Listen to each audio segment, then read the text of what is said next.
وہ شہرت طلب کی جا رہی ہے کہ لوگوں میں وہ مشہور ہو یا لوگ اس کی تعریف کریں، تو یہ سچ کی بنیاد پہ ہے یا جھوٹ کی بنیاد پہ؟ ایک ہے کہ ایک آدمی نے کچھ کیا نہیں ہے اور وہ یہ چاہتا ہے کہ اس کام پر بھی میری تعریف کی جائے اور یہ کارنامہ میری طرف منسوب کیا جائے، تو یہ جو جھوٹی شہرت کی طلب ہے اور جھوٹی تعریف کی طلب ہے، تو یہ تو جھوٹ ہونے کی وجہ سے حرام ہے۔ صحیح۔ اور قرآن پاک کے اندر اس میں بڑی سخت وعید بیان فرمائی گئی ہے کہ وہ لوگ جو یہ چاہتے ہیں کہ ان کی تعریف اس کام پر کی جائے جو انہوں نے کیا ہی نہیں، تو فرمایا یہ جو بغیر کیے اچھی تعریف کے طلبگار ہیں، تو فرمایا کہ انہیں دردناک عذاب سے تم دور نہ سمجھو، یہ دردناک عذاب کے قریب ہیں، یہ اس کے مستحق ہیں۔ تو یہ ہے جھوٹی تعریف۔ دوسرے نمبر پہ ہے کہ جو کام کیا ہے، جو خوبی ہے، جو صلاحیت ہے، اسی پر شہرت کی طلب ہے۔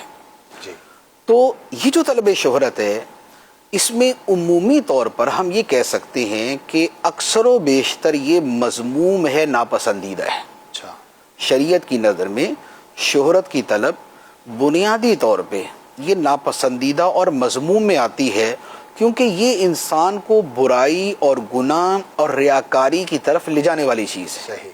تو اکثر و بیشتر چونکہ ادھر لے کے جاتی ہے، تو لہذا اس لیے ابتدائی طور پہ یہ مذموم ہے، الا یہ کہ کوئی بندہ اچھی نیت سے یہ چاہے کہ اسے شہرت ملے، اسے زیادہ شہرت ملے، تاکہ اس شہرت کے ذریعے وہ اس کی بات لوگوں میں زیادہ مقبول ہو، اس کی اصلاح اور اس کا واعظ اور اس کی نصیحت اور اس کا لوگوں کو سمجھانا لوگوں پہ زیادہ اثر انداز ہو۔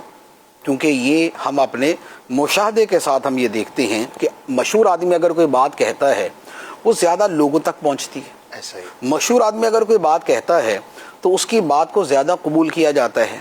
اب کوئی آدمی شہرت کو اسی نیت سے طلب کرتا ہے یا اسی نیت سے پسند کرتا ہے کہ اس کی شہرت کی وجہ سے اسے لوگوں کی اصلاح کا موقع زیادہ ملے گا، وہ زیادہ لوگوں کی اصلاح کر سکے گا، تو یہ ایک اچھی بات ہے۔ صحیح۔ لیکن بنیاد وہی ہے کہ بیسیکلی نیت کی ایسی اصلاح اور نیت کو اتنا پاکیزہ رکھنا یہ اکثر لوگوں کے بس میں نہیں۔ صحیح۔ لہذا چند خواص اور بہت اپنے قلبی صفائی رکھنے والے اور کسی کی تربیت سے ایک عرصہ دراز تک گزر جانے والے اگر وہ ایسا کوئی کام کریں تو پھر ٹھیک ہے، ورنہ ویسے جو شہرت کی طلب ہے تو یہ نقصان دہ ہی ہوگی۔ صحیح۔